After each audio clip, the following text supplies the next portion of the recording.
Good evening. It's very good to be back here. And before I do anything else, so I don't cause scandal, I have discussed with the highest theologians in the school, and it's okay and decorous and not heretical for me to put my glass of Cabernet Sauvignon just beside St. Francis, because he's not going to mind, okay? And this is at 45-degree angle, would not be a good idea. Thank you, St. Francis. Well, it's good to be back. This school is an inspiration. I had a wonderful time last time I was here, about 3 years ago, and I was excited when I got the invitation to return, so it's good to be back, and I hope it's not the last time. But I suppose that depends on what happens over the next 45 minutes, doesn't it?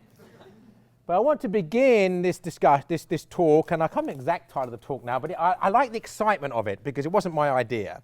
You know, the title of the talk, you know, which is Down syndrome, classical education, and hobbits. Everybody puts those three things together, don't they? So I didn't, at least not at first. But someone said, "Give a talk on that," and I thought, well, I give talks on classical education. I give lots of talks on the Lord of the Rings and the Hobbit, and I'm the father of a child with Down syndrome, so it shouldn't be that difficult. So we'll find out whether it was in a moment. But what I want to do, I'm aiming to talk for maybe about 45 minutes, and then I would invite a Q&A. So if you have questions, get ready to ask them. If you don't have questions, get ready to think about one while I'm giving the talk, because it'd be quite good to have a lively Q&A session afterwards. But I'm going to begin the talk as a launching pad into the talk with a short article that I wrote probably a couple of months ago, which I think sets up the theme for this evening. Doesn't mention hobbits, but they'll come in later. So the title of this article I wrote, which was published, to say, about 2 months ago, is "Some of Us Are Here to Teach. Lessons I Have Learned from Our Disabled Son." A couple of months ago, whilst visiting the University of Mary in North Dakota to give a couple of talks, I had the opportunity to attend a lecture on the problem of pain by the philosopher Eleanor Stump. The whole lecture was engaging and thought-provoking, but I was particularly struck by some words of Clara Claiborne Park that Professor Stump quoted, and this is the quote: "Our lives change, and change us beyond anticipation. I do not forget the pain. It aches in a particular way when I look at Jessie's friends, some of them just her age, and allow myself for a moment to think of all she cannot be. But we cannot sift experience and take only the part that does not hurt us. So then, this experience which we did not choose, which we would have given anything to avoid, has made us different, has made us better. Through it, we have learned the lesson that no one studies willingly, the hard, slow lesson of Sophocles and Shakespeare, that one grows by suffering." Now, not my quote, Clara Claiborne Park, but you notice the first connection to classical education, okay? Sophocles and Shakespeare, and we're going to be into that large part of the talk, because all of these lessons that suffering teaches us, and the lessons which our disabled children teach us, are shown forth in the great books of civilization, particularly the meaning of suffering, the purpose of suffering, what we should do with suffering, how suffering actually makes us more human. One of the reasons, by the way, that we need to study the humanities is because it teaches us about humanity. And it teaches us to be humane. An education based purely upon utility and making money and being efficient does not teach us to be human beings. And that's the most important thing we need to know and need to be in our lives. So Sophocles and Shakespeare is part of the picture, but let's carry on. I'll be coming back to both of those two writers. Dr. Park goes on to say that the suffering and the lessons learned from the suffering was Jessie's gift. It was the gift of wisdom through bitter experience which her autistic daughter had given to her family. These words reminded me of other words of wisdom that a friend of mine once imparted. Most of us are here to learn, he told me, but some of us are here to teach. His words struck home. They were so true. I realized as the words sunk in that our son, who has Down syndrome and autism, was here as a teacher. We, his parents, were here to look after him, to be sure. But he was here to look after us. He needed us to take care of his physical needs. We needed him to take care of our metaphysical needs. Leo, our son, teaches us patience. He teaches us selflessness. He teaches us temperance. We learn to temper our desires so that we can meet his needs. Knowing that he needs us helps us to know how much we need each other. His meekness puts our pride to shame. What great lessons that he teaches. Such are some of the lessons he teaches us. But such a list fails to do justice to his power as a teacher and the gifts he bestows on us daily. We are indebted to him in ways too numerous and manifold to mention, and in a manner that would make it as impossible to repay as the extent of the indebtedness is impossible to adequately express. One way of expressing our indebtedness is to see Leo as the gift of the cross. Reducing the incarnational splendor of our Son to the mere abstraction of a metaphor. Excuse me, I'm a literature teacher. These things happen. Reducing the incarnational splendor of our Son to the mere abstraction of a metaphor does not do him justice, but it does make a point. We need the crosses that life sends us to teach us the lessons that we need to learn. Crosses cross us. They make us cross. They cross our desires. And they do so because we need to be crossed. We need to learn the priceless lesson that love is inseparable from self-sacrifice. If we will not sacrifice ourselves for others, we sacrifice others for ourselves.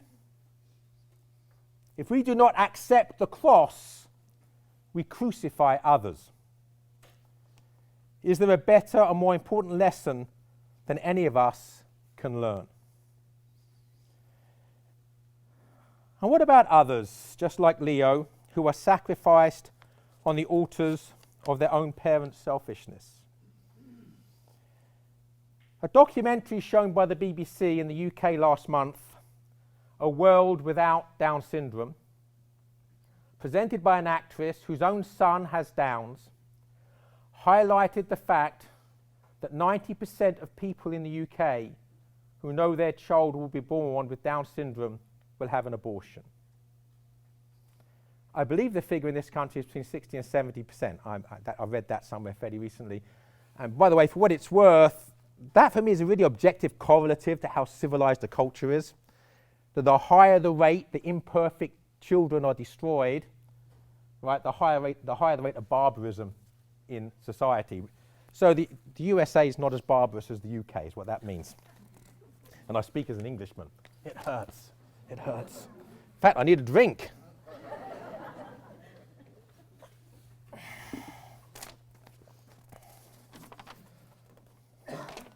Continuing, the doctor said to us, this is this actress again. The doctor said to us, "I'm sorry. I'm so sorry." The nurse on duty cried. I don't think anyone said anything at all positive, says Sally Phillips, the presenter of the documentary. It wouldn't have been any different if they'd told me my child wasn't going to make it. End quote. In other words, and to put the matter bluntly, would have been better if Mrs. Phillips's 10-day-old son, just tested positively for Down syndrome, had never been born. Would have been better were he dead. It's only a short step from such an attitude to the smothering of the 10-day-old baby, a final solution to the problem that is already being advocated by certain pro-choice philosophers. Like Clara Claiborne Park, Mrs. Phillips says that having her son Ollie, quote, has changed me and my family for the better. I was told it was a tragedy, and actually it's a comedy, she says. It's like a sitcom, where something appears to go wrong, but there's nothing bad at the end of it. He's also incredibly caring. He's the only one of my 3 kids who every single day will ask me how my day was. He's really kind. He's really focused on other people. He's really gifted emotionally. He'll notice if people are upset when I won't. End quote.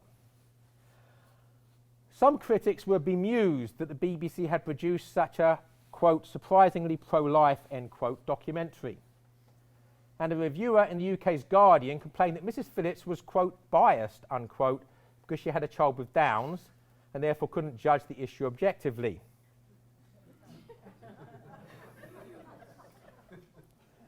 One wonders if the same reviewer would say that victims of apartheid in South Africa, such as Nelson Mandela, were too biased to judge the rights and wrongs of racial segregation.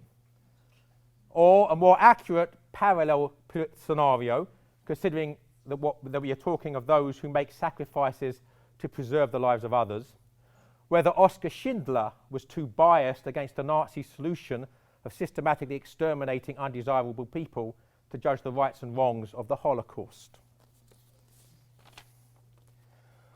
What is one to think of those who not only refuse to learn the lessons that the gift of disabled children teach us, but seek to exterminate the teachers so they don't have to learn the lessons? What do we think of those who boast of their support for the killing of such teachers? What do we think of those who want to make the killing of such teachers easier by forcing the rest of us to pay for their extermination?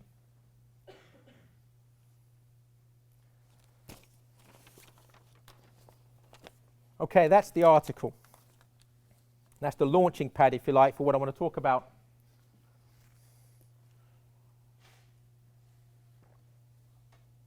Years ago, now we get the classical education being woven in. Years ago, I read some words in a novel by someone who I'm fairly sure virtually none of you have heard of. In fact, we're going to have a show of hands. Please raise your hands if you've heard of Maurice Baring. Not even one. How about that, huh? Give yourself a round of applause. Perhaps I should spend at least 30 seconds telling you who he was. Maurice Baring was a great friend of G.K. Chesterton and Hilaire Belloc. He was a best-selling novelist in England and the United States, English-speaking world, and also a best-selling novelist in France. His novels are translated into French. Between the 2 world wars, okay, the 1920s, 1930s, his life and career was cut short when he developed Parkinson's disease. He wrote a wonderful moving poem actually called My Body is a Broken Toy. But anyway, in one of these novels, there's a character who's a priest, and he says that the acceptance of suffering is the meaning of life.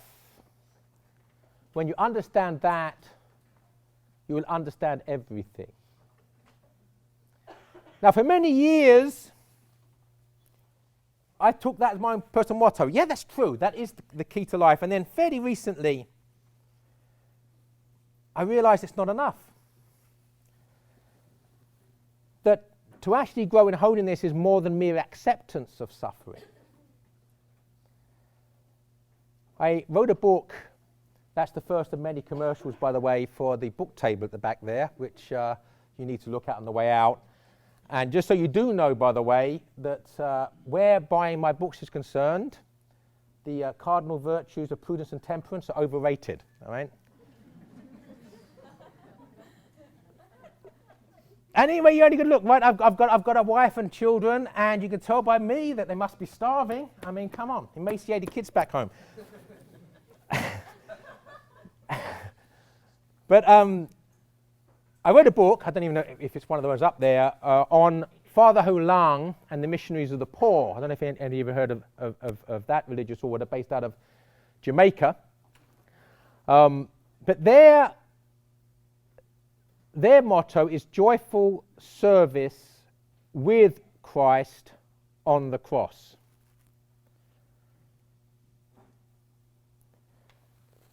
So not joyful service of Christ on the cross, joyful service with Christ on the cross. In other words, not just the acceptance of suffering, but a feeling of joy in sharing the suffering of Christ. And they have a place, they have a children's place in the ghettos of Kingston, Jamaica. They have no money, no technology. They just have lots of young religious brothers who just are hands-on.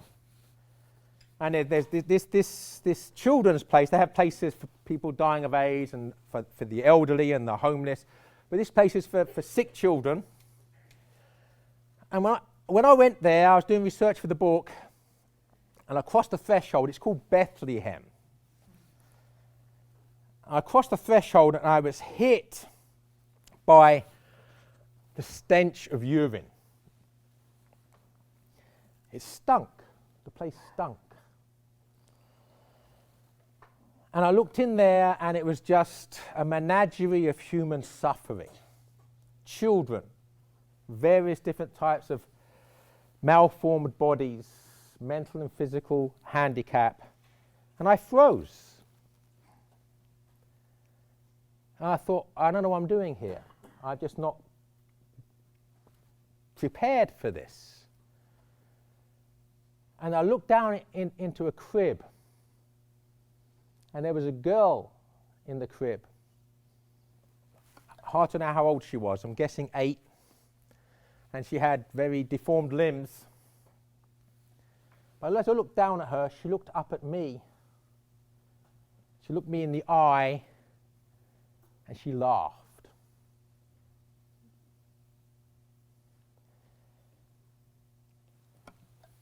And the connection was instantaneous. She's a human being. How could she be anything else at that point, right? And she had much more joy in seeing me than I had in seeing her. Who's teaching who the lesson? So I went and picked her up. And I walked around the rest of the ward, touching, talking to the other children. And Father Ho Lung says, he invites people from the United States to go there, and he says, it's not because we need your help. It's because you need our help. You need to come here and see this and experience this and go back to your lives changed. And I came back changed.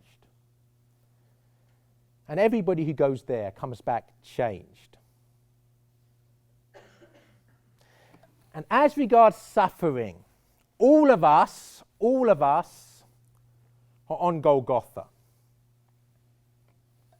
Now, you're probably thinking, completely correctly, theologically, yes, we're all on Golgotha because it's our sins that are nailing Christ to the cross. And that's true. But we're also on Golgotha because we are the thieves being crucified either side of him. The whole of humanity is being crucified. The sheep and the goats are being crucified. Because the point is, it's impossible, absolutely impossible, to go through life and avoid suffering. Only a fool tries to, because they fail. In fact, the more you try to avoid it, the more you get. The whole point is, what do we do with it? Are we like the bad thief? That in our suffering, we hate God and we blame God? Or do we hate our neighbor and blame our neighbor and curse everybody? Or are we like the good thief? Yeah, I'm suffering because of my own sins and because of the sins of others. But you, Lord, are innocent. You're the only innocent one, and you're suffering for us. Remember me when you come into your kingdom. That's the choice we have. Not whether we suffer or not. It's what we do with the suffering. So our son Leo was a great gift, as I've already said in the article. When I was growing up, I saw Mongol children, as we used to call them then. Or when I was in school, when you're more cool, when you're a kid in school, Mongs, the term of abuse. You know, I realised it wasn't their fault, sort of intellectually, but they were weird. I don't want to come anywhere near me. And there was no real way that I would ever really get beyond that, however much intellectually, when I became a Christian, however much intellectually I might think, no, they're equal to me and whatever else intellectually, there's no way I would have done what I did with that crippled girl in Kingston and pick her up if we hadn't had the gift of Leo. I want to say a little bit about him. My wife and I, we were both a bit older when we got married. You can tell that because look at the state of me now. It was only 15 years ago we got married.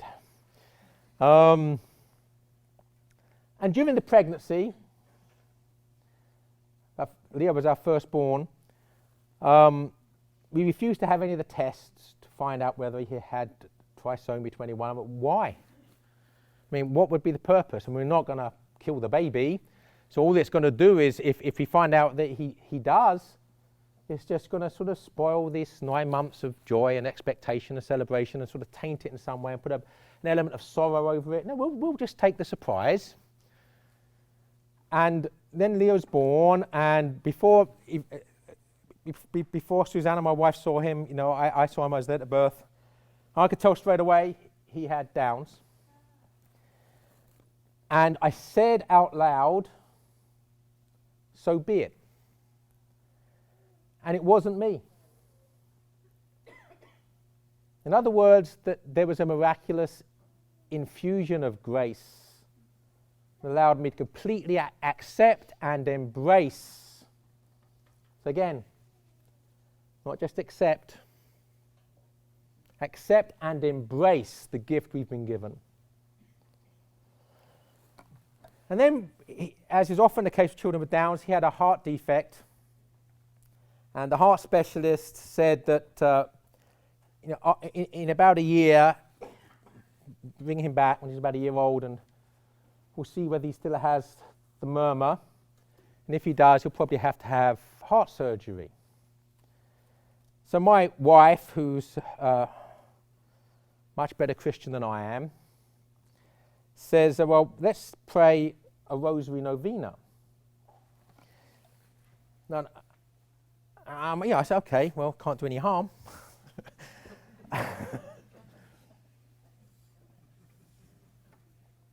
Mea culpa, maxima culpa. Now, rosary novena, I don't know if you know what a rosary novena is, but you say a rosary for 9 days in a row for 9 months in a row, okay?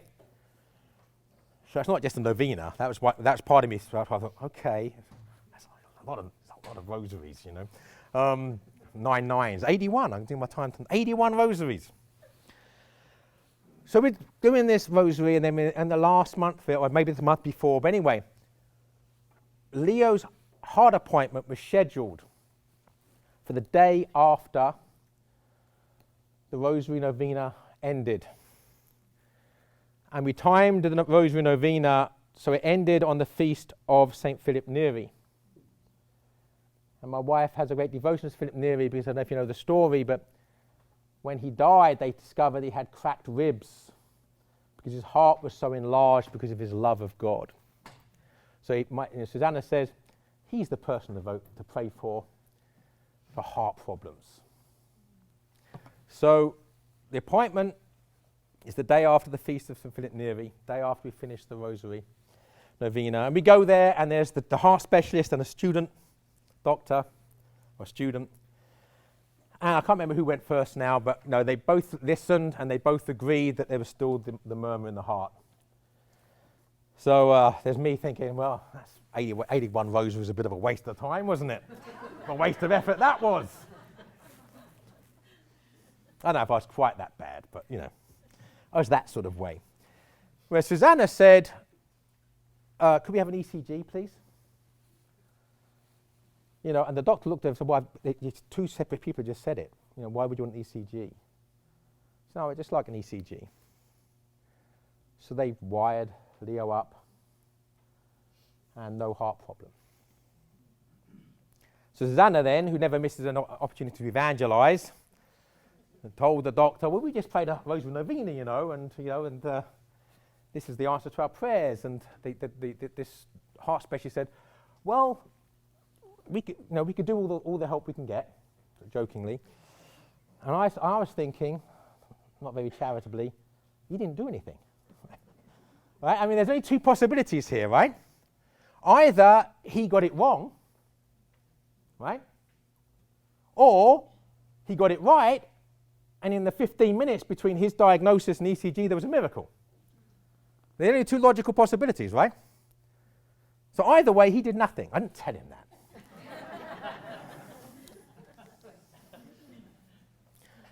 So then we had Leo, and then things were fine. There was Leo, and he used to toddle into our room and in the morning and say diddly-o, diddly-o, diddly-o, which is his word for video. So we would put the video on for him. And then my wife thinks connected to inoculations. I'm not going to get involved. Haven't done the research. But he developed autism when he was about 2 years old. All the problems associated with that, and he regressed. It's only now, and he's almost 15, that he's where he was when he was 2. With a lot of hard work. He can't say diddly-o. He does say shower in the morning, because he likes showers and water. He's not potty trained yet, but there are certain moments of joy, like this morning, for instance. About to leave to come here. I was up in my office, I think checking in for the flight and what have you, or whatever I was doing up there. And Leo came out of his room next door. So I was going out. Normally he used to come out of the room and just sit himself down, normally without his diaper on. He's not potty trained. I've said that already.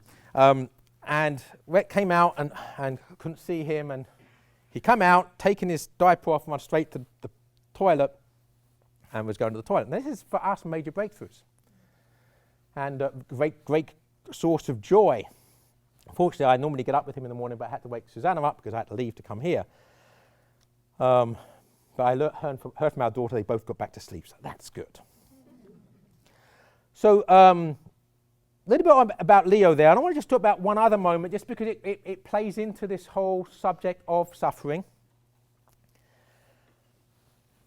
We also had a daughter 3 years later, who was stillborn.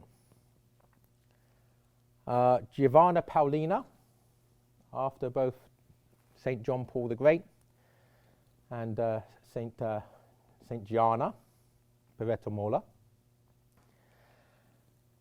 And my poor wife had to go through, anyway, enough. But what I would say is that I remember cradling our newborn daughter in my arms, cross-legged on our bed, looking up at the crucifix.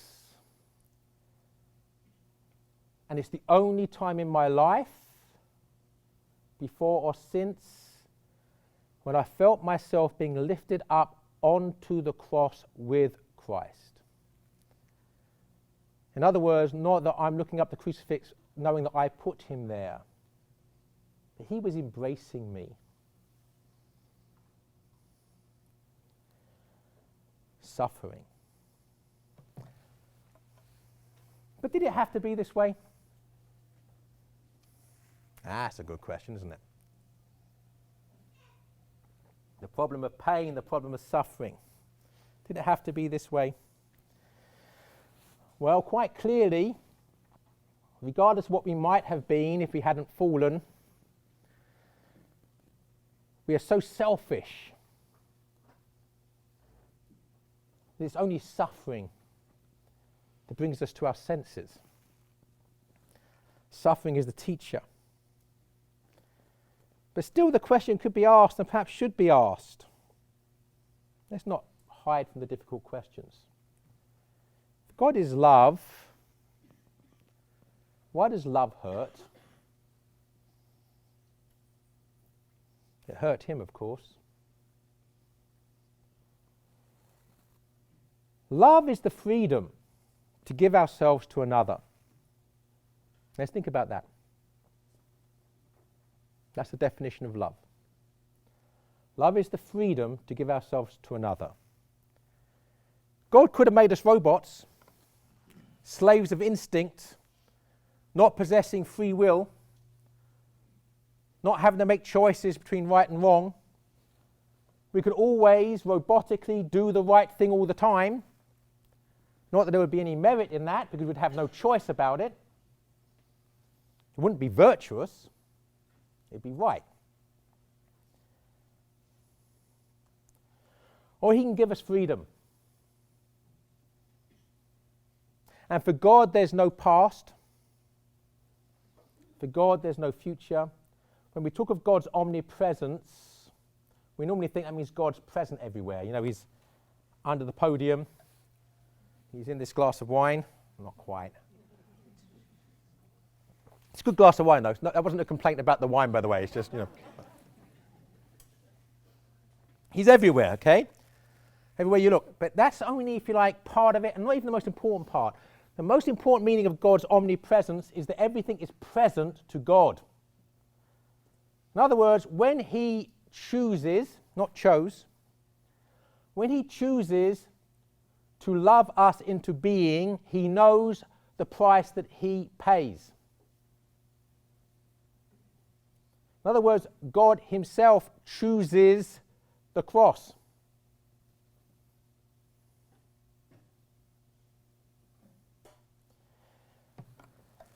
And we can't say, well, yeah, Adam and Eve didn't have to sin. They weren't made to sin, but God knew they were going to. Oh, sorry, correction. God knows they were going to, okay? So therefore he knows what that means for him personally. And yet he creates us. So love is the freedom to give ourselves to another. Love perfected. Holiness always chooses to give itself to others. Love rejected always chooses itself above others.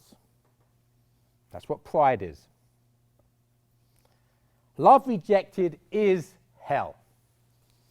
Milton's Satan is hell. He says, I am hell, hell is me, hell is where I am.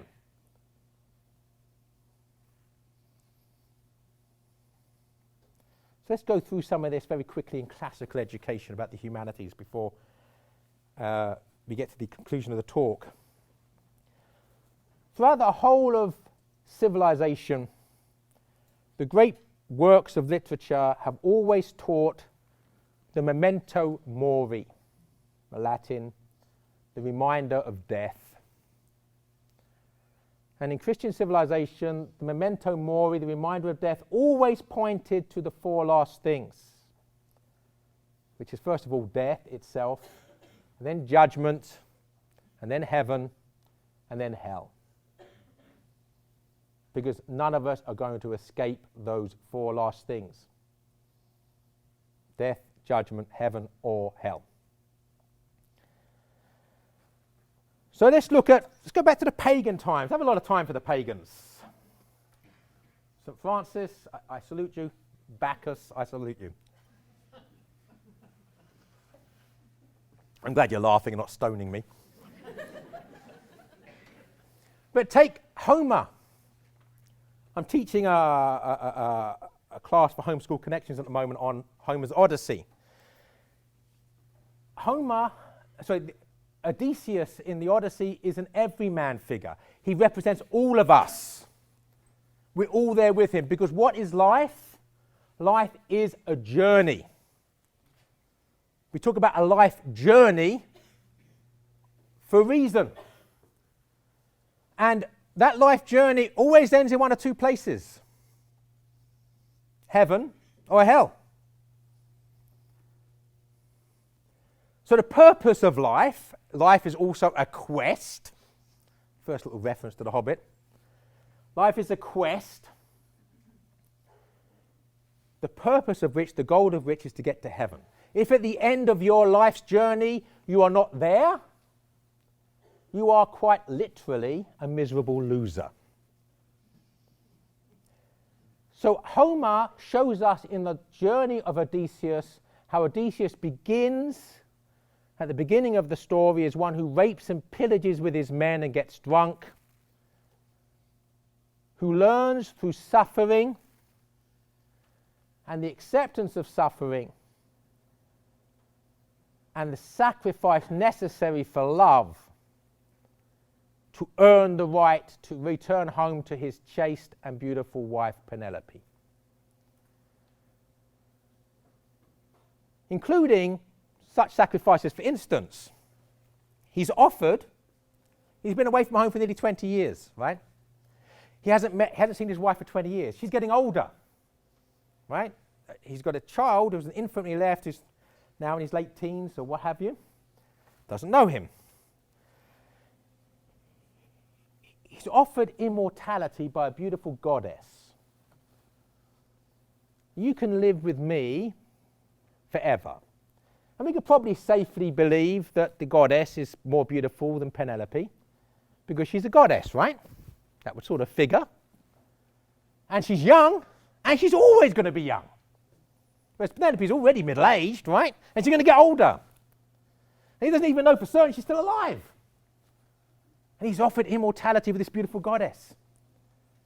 He chooses Penelope. Now think about that. Think about what a great sacrifice that was. So the Odysseus who returns home has learned the humility necessary to be turned into a tramp and a beggar, and to be beaten and kicked by the very men that have been trying to abuse his wife for several years. Growing in humility so that he can bring ultimately justice and peace. That's the pagans. Sophocles, mentioned in that earlier quote, the Oedipus cycle. Sophocles, through no fault of his own, has a life that becomes disastrous. And yet, through the acceptance and embrace of a suffering for which he is not to blame, he attains a holiness, so that in the last book of the trilogy, he is assumed into heaven. There's actually an assumption. He sort of goes and he sort of gloriously disappears into heaven without apparently dying. That's the pagans. And of course, paganism is baptized in civilization. We have Dante in the Divine Comedy, who's having a midlife crisis. The beginning of Dante's Divine Comedy, Dante's having a midlife crisis. He's middle-aged and he doesn't know what it's all about. It's a problem. Life's a problem. Everyone's a problem. Doesn't realise, of course, the only real problem is him. He's beset by sins that prevent him from escaping this dark wood of misery and despair. So he has a guide that takes him down into hell to show where such despair leads, and learns those lessons, and then climbs, by the grace of God, out of hell into purgatory. And learns about the difference of those that suffer without any sense of penance in their pride and selfishness, as opposed to those who suffer like the good thief, seeking forgiveness, seeking the eternal presence of God, and then, of course, eventually ascends into paradise. The poetry of St. Robert Southwell. All right, this is a good one. No one's heard of Maurice Baring, but this is a saint, okay? Who here has heard of St. Robert Southwell, or St. Robert Southwell, if you prefer? There are some hands up. Deo gratias. Now, St. Robert Southwell, there's a major argument about whether you should pronounce it as Southwell or Southwell, so I'm going to say Southwell, and that means obviously that I'm right.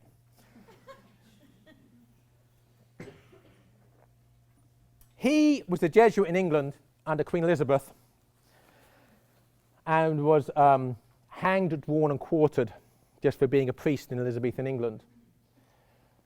Very interesting life. Was imprisoned for 3 years, tortured repeatedly, which is why it's a crime that so few people have heard of him. My theory, by the way, is if he was Italian, he'd have 4 feast days of his own. Sorry, that was a joke. That was a joke. I apologise to any Italians in the audience. I'm just... Humour. But one of the wonderful things about St. Robert Southwell is that he was a great influence on William Shakespeare. And if we talk about, we've now covered, by the way, we won't be able to cover too many more because of time, probably the 3 greatest writers who ever lived: Homer, Dante, and Shakespeare. But many of Shakespeare's finest lines were inspired by St. Robert Southwell. I want to just give you one example. St. Robert Southwell writes a poem about Mary, Queen of Scots, who was beheaded probably on the orders of Queen Elizabeth.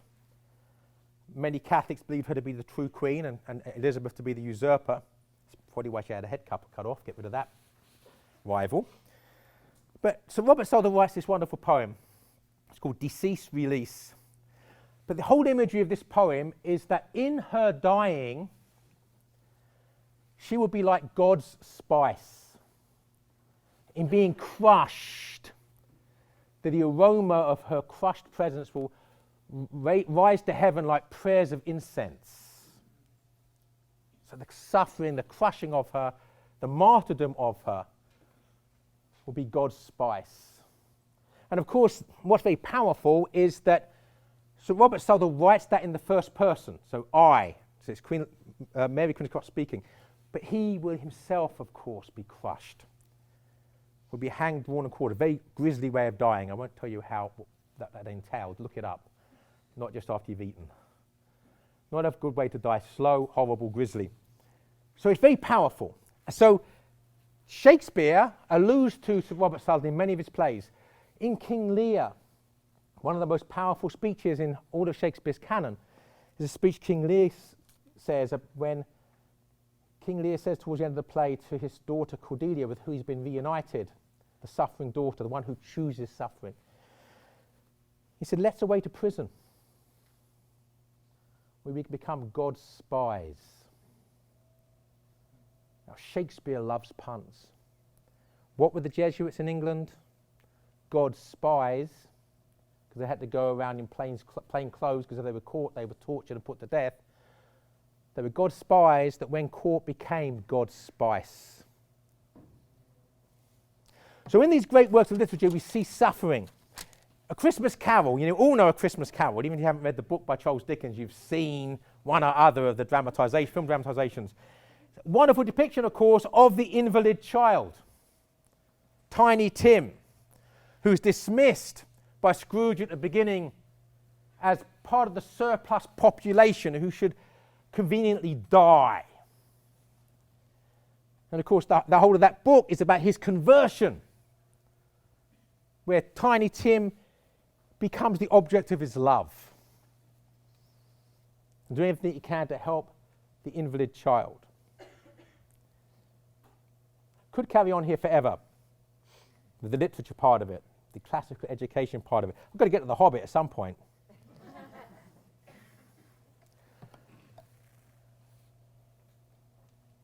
Oscar Wilde went to prison. When he got out of prison, he wrote a poem called The Ballad of Reading Gaol. And in that poem, there's some lines that are very apropos to what we're talking about. But God's eternal laws are kind and break the heart of stone. We need our hearts of stone broken. Suffering and sacrifice does that for us. It's a gift. And he says in the same poem, how else but through a broken heart may Lord Christ enter in. We have to have our hearts of stone broken so that Lord Christ can enter in.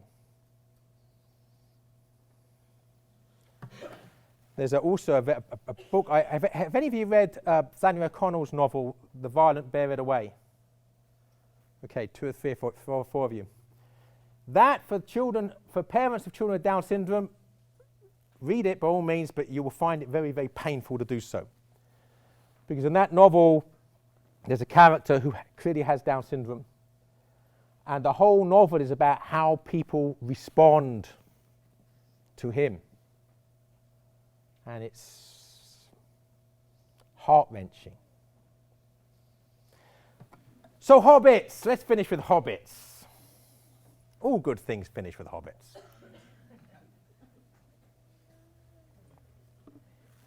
In the Hobbit itself, the thing to be avoided is not just the dragon, but the dragon's sickness. The dragon's sickness is much worse than the dragon. Because the dragon's sickness is becoming possessed by your possessions.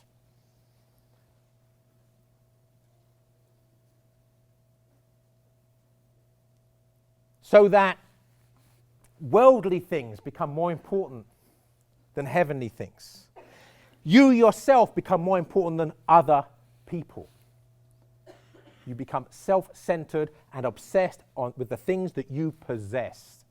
So obsessed that you become possessed by them. You are addicted to your possessions. So the dragon, for instance, is a prisoner. Daren't leave his hoard in case someone steals a trinket, none of which he uses, none of which is of any use to him. But not only dragons that suffer from dragon sickness. Several characters in The Hobbit suffer from dragon sickness. No time to talk about all of them. I'm going to talk about the most important one, the one we sometimes forget. The one who suffers from dragon sickness in The Hobbit is Bilbo Baggins, is the Hobbit. Because where is he at the beginning of the story? He's under his own mountain, surrounded by his own treasure. The only difference between Bilbo Baggins and the dragon is one of scale. And that was a pun, by the way, so you can groan. So the dragon lives under a big mountain, right? Surrounded, lying on a heap of treasure. Bilbo Baggins lives under a hill, that's the address of his home, with his own treasures around him. He's so addicted to creature comforts, to his own household and its trinkets, that he doesn't want to go on an adventure. He doesn't want to suffer. He wants to stay in his comfort zone, his hobbit hole, which is why Gandalf says, you need to go on this adventure because it will be good for you if you survive. And he does, and of course, what does he learn on the journey? He learns to sacrifice himself for others. He learns that things are more important than having a pocket handkerchief in your pocket. Right? He learns the important things in life. So that at the end, he does not feel himself to be worthy to have gone on the journey. And in The Lord of the Rings, the same lesson is taught, because the ring itself is a symbol for sin. When you put the ring on, you enter Satan's world. You enter the shadow world of Sauron. The more that you put the ring on, putting the ring on is the act of sin, okay? Choosing to sin, choosing to put the ring on. The more you put the ring on, the more addicted to the ring you become. So in the end, you're an addict. And by the way, the absolute definition of not being free, of lacking freedom, is to be addicted. You become addicted to the ring and its power. But what power is it? It's power over you, though you don't realize it perhaps in your dragon sickness. So the ring symbolizes sin. We know this, by the way, without going too much into a talk on the Lord of the Rings. The ring is destroyed on March the 25th, which is the feast of both the Annunciation and traditionally in the history of the church, the date of the crucifixion. So Tolkien has the ring destroyed on the same day that sin is destroyed, in the incarnation of God in the person of Jesus and in the crucifixion, the life and death of Jesus. But if you, instead of wearing the ring, you bear the ring, you're a ring bearer and not a ring wearer, you're a cross carrier. One who carries the sins of others, one who carries the suffering of others willingly. And why were the hobbits the ones most able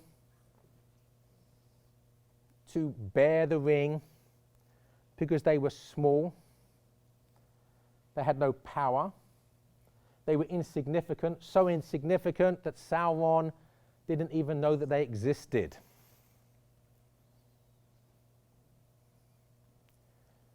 I see a parallel myself between Bilbo Baggins and Leo Pearce, between the little ones, the small ones, that have so much to teach the rest of us because of their smallness. And we talked of St. Robert Southwell, and he was a martyr. And I don't want to sort of raise up all parents of children with Down syndrome as martyrs in the sense that St. Robert Southwell was a martyr, but let's remember one thing, okay? The word martyr means witness. So there can be different types of martyrs, not just those that are put to bloody death for the faith, but those who witness the love of Christ in their love for the great gifts they've been given with those little ones that the world thinks should not even be here. And I'm going to finish with Tolkien, but with some martyrs, some witnesses in Tolkien's life, his mother.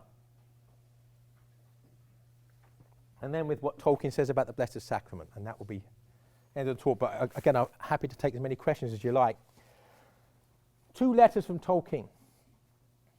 When I think of my mother's death, worn out with persecution, poverty, and largely consequent disease, in the effort to hand on to us small boys the faith, and remember the tiny bedroom she shared with us in rented rooms in a postman's cottage at Rednall, where she died alone, too ill for viaticum. I find it very hard and bitter when my children stray away. Tolkien's words. Another letter.